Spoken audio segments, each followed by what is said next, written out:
So what is up, guys? You got your boy Jet Stinger here today, and today we are back with some reverse 1999 content here today. And today we're gonna be taking a look back at Six. The main reason why we're looking back at Six today is because he did get a banner rerun, and he's actually gonna be getting a solo banner rerun this time, which is actually really good because I think a lot of folks can all agree that dual banners are just not good at all. But I don't know if this is just like Blue Pox way to maybe kind of soft remedy the situation around that. But yeah, we're gonna be getting a solo banner. I do know the next dual banner is gonna be Spalti and Shemaine, which probably is gonna be a skip for most people because I don't think anyone really wants Shemaine unless obviously husband factor. But anyway, let's get right into it and let's talk about what he does. So Six is a intelligence mental support character, and I'm gonna give you guys kind of the rundown of how he was in patch 1.4.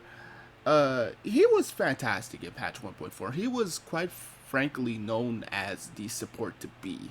And the reason why is because he was kind of the only unit that can both buff and debuff. We have units that, of course, can do one or the other effectively fine, but a lot of our old classic supports that we love to use, like Anali, like Pickles, like Sonato, they only really did one thing, which was buff. And of course, we did have our obvious supports that can debuff, like Beaconborn. We had Shemaine, which kind of six killed Shemaine almost instantly, which is kind of funny. But yeah, we had units, but it was just they either did one or the other. And Six being kind of like that first unit to kind of introduce the concept of being a both a buffer and a debuffer, and could put up decent numbers, and he had pretty much everything you really wanted in a unit. So in patch 1.4, he was easily like a must pull unit, honestly. And even in today's environment, he is still very much used in a lot of the game's content because he's a great fourth man slot filler. For example, if you make a team of, let's just say, Ju, Isode, and Two Fairy, right? Let's just say it's your three-man team, but you don't know who you want to take for your fourth. You're like, who do I have for my fourth? Six always is the great go-to option because what does that team not have? It doesn't have more on-demand buffers. I mean, yes, you do have Isode who can give you 75% damage bonus, but you don't have buffs outside of that. You know what I mean? You only have Ju who can only buff herself, but you don't have nobody else who can buff you, so to speak. So that's really just why Six was such a good unit. He was pretty much known as that great unit that can easily cover that fourth man slot. Even just using him as just a third man slot option was also good. He also had incredible synergy with a lot of the cast because of a special effect that he does get via skills, which we'll explain in just a moment. But long story short, I do think that Six is still a viable unit. I'll talk about more if you should pull him a little bit towards the end of the video. But he's still an incredible support to this day. I don't want to say I don't think he's like meta defining anymore because a lot of our newer supports are kind of creeping into that territory of doing what he does, which is both buffing and debuffing, but being more specialized for more certain teams. Like that's kind of just the thing that I personally like more is that a lot of our newer supports are kind of catching up to the Six trend and allowing for a little bit more fun flexibility. So there's that. But we're going to talk about his inheritances, his skills, cube choice, build, and all that stuff. So let's get right into it. So, his Insight 1 gives him Max Eureka +1, and at the start of the round, if any one ally has 4 or more status up positive statuses or counter statuses, he will gain +1 Eureka, which is good. When attacking a target with status down, negative statuses, or control statuses, damage dealt plus 16%. That is a very good boost for just an Insight 1. That's actually incredible. 16% is really strong. I know that sounds like I'm kind of hyper focusing on it, but that is really good. I mean, just to give 16% damage bonus, which is technically further stacked by the Insight 2, to make it 24% by just the enemy having literally any debuff is super easy. It's a super easy condition just for 20% more damage effectively for Six, 24 to be more precise. But yeah, that's just really good. His Insight 3 is before his ultimate takes effect, he applies 2 random collection of debuffs to all enemies for 2 rounds, and at the start of the round, he applies one random collection of buffs to all allies for 2 rounds.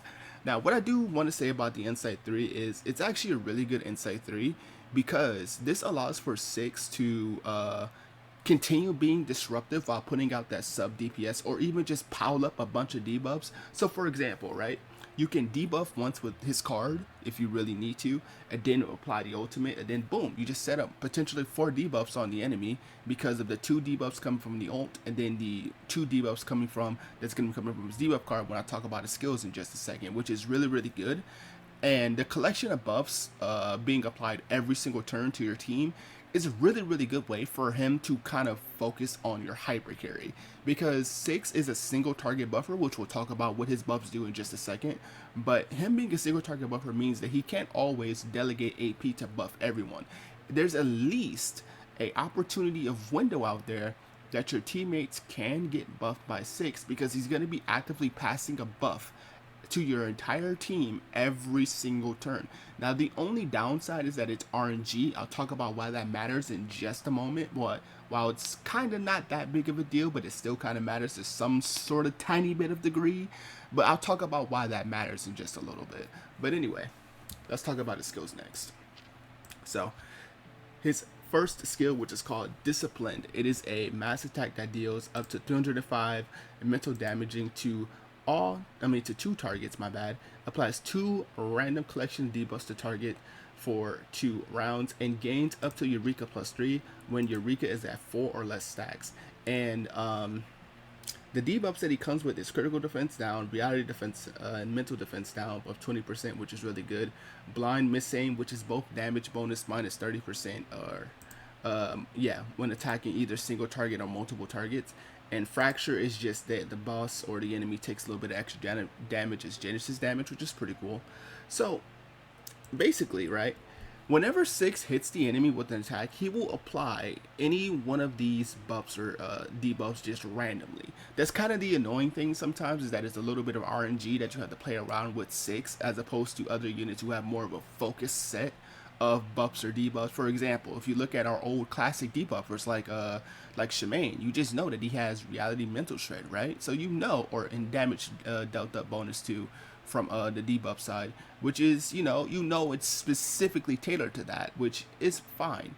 But the thing is, with Six's debuffs, all of them are all pretty valid, so it's not like if you don't necessarily hit the target of what you're looking for, it's kind of just GG's. So it's not really that big of a deal, honestly. He does give you both shreds, which is great for mixed teams. His shreds are actually stronger than Shemaine, being 5% more potent, which is, I guess, a little bit extra more damage. That doesn't hurt. Critical defense is pretty big, especially now for how we're building our carries with a lot of crit damage, all that stuff as I expressed before, which is going to be a really good combination with other units like Vila. And yeah.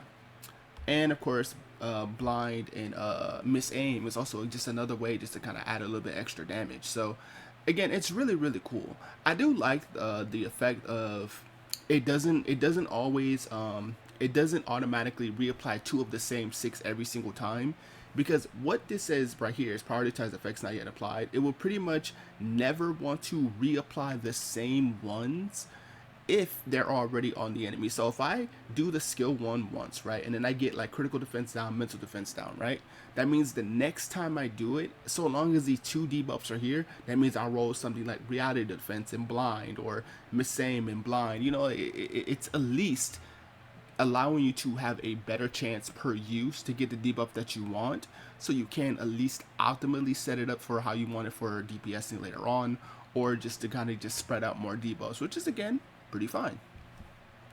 Let's talk about his buff skill, which is the 1 target buff that purifies 2 random types of status down, negative status control, onto the target, and grants 2 random collection of buffs. Of course, if you take this up to 3-star, you can purify up to 6, which is insane. When at 5 or more Eureka, you can spend the 5 Eureka to grant Empower Incantation for 2 rounds, which is insane as well. I'll talk about why that matters for a lot of units, but his collection of buffs gives Penetration Rate, Incantation Might, both mental and reality defense plus 15%, Vitalize, which is a small HP regen, and Ricochet, which is a counter that can counter damage towards the enemy. Again, buffs are pretty much solid as well. They're not as hyper focused as you would like. They're more so universally accumulated for, which is again that was his whole goal. Six is a universal support. He's not looking to be like, the preferred like crit support or something. You know what I mean? Like he's looking just to be a good universal fit. I kind of wish that he did give just kind of a more I think just like regular damage dealt up plus 15% or even 20% instead of incantation might, because obviously this does not work on like your ultimate. At least you do have penetration rate that does help with doing more damage with your ultimate at the least, so that at least is something. And the reality 15 and mental defense plus 15% is good because that's extra sustain. Vitalize is also a really good combination with other healers like Two Fairy to allow yourself to potentially double heal with Two Fairies passive and then the regen coming off of Vitalize. So again, nothing really I can directly say negative. I also love the fact that this card also does Purify You, which is a really good way to counteract bosses with a lot of debuffs or bosses that are known for disrupting your actions, for example, because so long as Six himself isn't disrupted, he can just simply buff that ally and then that ally can go right back into doing what they need to do, which is very, very, very good. And of course, one of the biggest things there is his Empower Incantation 1 when he's at 5 or more Eureka and he uses a buffing skill. This is actually so potent for a lot of units in the game because this just allows them to get easier access to more higher tier skills. And of course, there's some units that really, really love this even to this day. One of the most prime examples of units that love having a rank up incantation effect is Marcus. Marcus loves being able to rank up cards because that allows her to effectively gain more Moxie because of her, I think it's her Inheritance 3, which is going to be able to allow her to do that, which is very, very good. And that is, just a really, really good thing. But most units in the game really do like being able to rank up their cards, and that's just a really good thing there. Ultimate is a 700% mental damaging attack. If he's at 6 or more Eureka, spend 6 Eureka to deal 75% increased mental damage to the target for every one type of status down. And this, of course, can be increased up to 4 times. Remember when I said earlier that you can effectively spread up to 4 debuffs? It was really for this reason right here, because you can technically do a big funny nuke with 6. 6 technically has the ability to be a DPS that can actually work in single target scenarios, which is actually kind of funny. I've actually used 6 as a carry before in certain fights. I won't do it in the video because I'm focusing more so on the support capability, but it's actually really funny that you can use 6 as somewhat of a carry because of his ability just to drop nukes. And believe me when I say that this modifier can reach very, very high levels. I think it's 75 times 4, which is, I believe, 250% extra that he can reach with this. I think it's either that. So it's about 950% on the modifier, which is really, really strong. Of course, combining this with the damage delta bonus from the I1 and the I2, and then of course any other application bonuses like its own card, and whatever build you build them into. The ult can hit really hard. It can hit some respectable numbers. I've seen numbers anywhere up to like 40-50k that you can hit off a crit, which is actually really, really good for him. I think that that's really, really strong, especially for someone who's not really trying to be the DPS. He's more so just like sub DPS tier. But the fact that he can actually operate as a carry for single target scenarios is actually quite insane. But yeah, it's a very strong ult, very, very good when you can get it off. It's also nice that he got something that's a good fallback option just to help chip away at bosses and stuff. So again, I respect it. So let's talk about his personal cube choice. Balance Please is the definitive go-to card for him. Definitively. It's without any shadow of the doubt that you want to take Balance Please, because it just gives him such a good boost. It gives him 12% damage up. I believe if you get this to A5, it becomes 24% when the caster is Spirit or Intelligence. But if they do not have an affiliates advantage, then this effect is kind of get turned off. So you do want to be able to kind of mind yourself when you're using it against Spirit or Intelligence enemies, which is really just it. But that's really the only issue. But yeah. If you want to talk about the Residence build, this is the standard build that most people usually recommend for him. So this is the same one I'm going to be using, just the same old recommended build here. And that's just it. Just standard, mostly attack build, a little bit of crit damage here. And yeah, that's 6 for you. This is what he looks like. Of course, we're going to use him in some showcase content in just a moment. But yeah, I'll see you guys in just a moment. Peace. Alright, so this is the team we'll be using here today, and we're going to be using this team here. Let's get right into it. So this is the fight that has that whole peace pat thing. So whoever's the first action gets disrupted by the peace pat, which is unfortunate. So we'll let Two Fairy take the first one, and we'll just kind of fill it out from here. So let's go ahead and debuff, and let's go ahead and let's get started. Kind of want to build up some moxie on you really quick.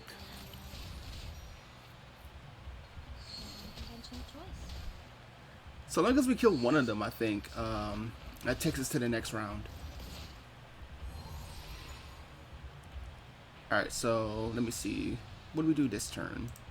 We'll let you take it. We'll let...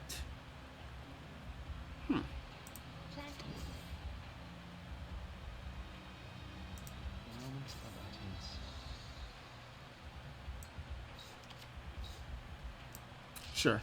But we'll kind of let that stack.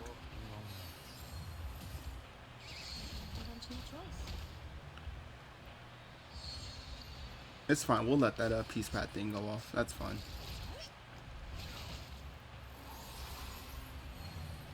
Alright, so who do we let take it this time? I guess we could let Two Fairy do it. That sounds fine. We have AoEs. Oh, that's so good, dude. Because once I do my ultimate, I can battery more moxie.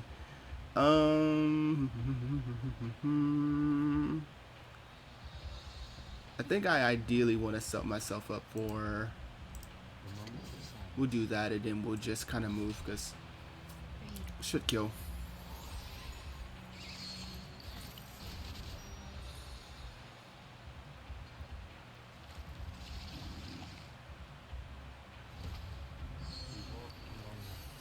Okay, and a buff. So now we're at... Nice, actually. I wish I had another direct access to the what's the name, but that's fine. So we'll do this. We'll ult. We'll do this for the Moxie +1. Actually, no. This. Sure. And then we'll do this, and then we'll do that. Sure. I'll hold on to the ultimate though.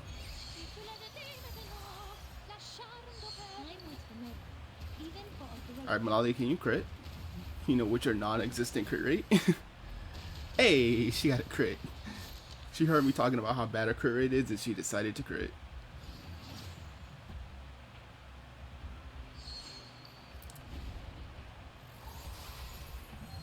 Unfortunately, we lost our 2-star card there because I didn't think that was actually going to nuke him off the face of the planet. But I mean, hey, sure.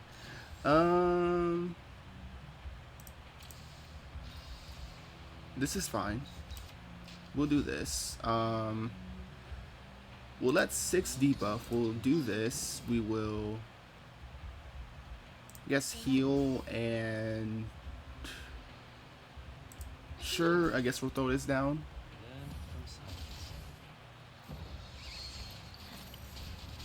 There we go. Extra moxie. And I have another stack left of Thief Master, so...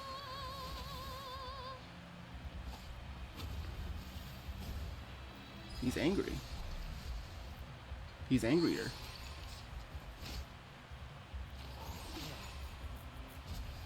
So we do have 6's ult ready, which is good.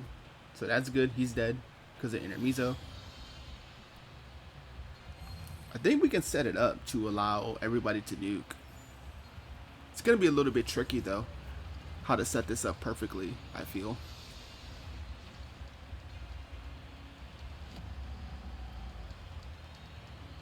There he is, big gold in the cave. Alright, I need another AoE skill. I need Clockwork Rats. Or this actually works. I have no crit down though, which is kind of what I wanted. Cause, actually no, this doesn't work.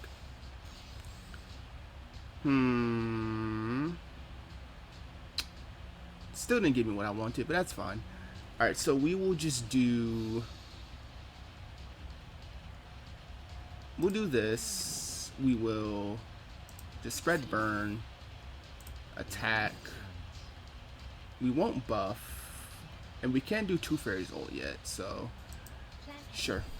We'll do it. I mean, we can't really do too much on that. Okay, yeah, we can take the Mox. I forgot he gains Moxie when you attack him. Oh, yeah, that's perfect. Yeah, that works. So now we just need to set it up to be optimal, which is, I think this is pretty good now, actually. I think we could just go ultimate. We can just start firing off ultimates. I kind of want to get that defense, that critical defense down in there too. So I think that's what I'll end up doing. I'll do the crit defense down because I want to get that extra damage. So we'll do this. We will 2 fairy ult just to do it. We'll combine this just to combine. And yeah.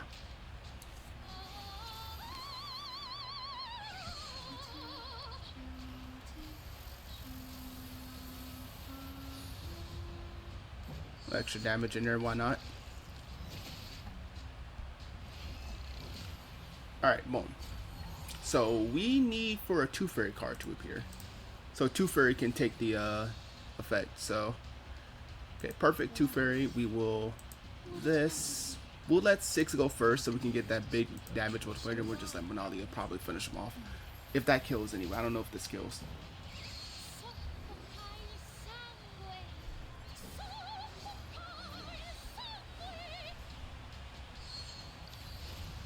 Alright. Let's see what 6 does with max multiplier. Crit, maybe? Nice. Look at that, 36k. See? Puts up respectable numbers, dude. He puts up some respectable numbers. Alright, Monalia, can you finish him off? I think that was a... I don't know if that was a crit. Yeah, that was a crit. 24k, yeah. There we go. Just one-shotted. Obliterated. So... Here's 6 operating in his sub DPS category range, but yeah, that's gonna be the showcase for you guys. But if you want to know honestly if I should recommend you pulling for 6, it's really hard. Honestly, it's really hard for me to recommend 6 because Vila's right around the corner. Literally like what a couple more days before she comes out or something like that. Like a couple more days depending on when it gets uploaded. It's really hard for me to recommend him. And with how I feel about 6 as a character, I do think he again is still a fantastic support. I still think he's very good for what you want him for, which is in general buffing or debuffing, whatever. But I don't know, man. It's difficult for me to recommend him to you guys. It's difficult for me to say it because I do think Vila's gonna be a way more of a bigger draw. Like I love and hate that this was a thing that Blue Pog did, because if you were a new player who literally started on Marcus, like this is your first banner, getting both 6 and Vila will be kind of a really good boon for you, because not only does that allow for Marcus's I3 passive to be active, it just gives her all around decent starting team, and then you have August in there as well, who's technically also a support. So it's really hard, dude. It's really hard for me to select if you should pull him or not. I think you should consider it. If you have a good amount of resources sitting around and you don't really care about going for like next characters going forward, maybe you can. But if you don't, and you're just more so focusing, well, I should just go Vila or 6.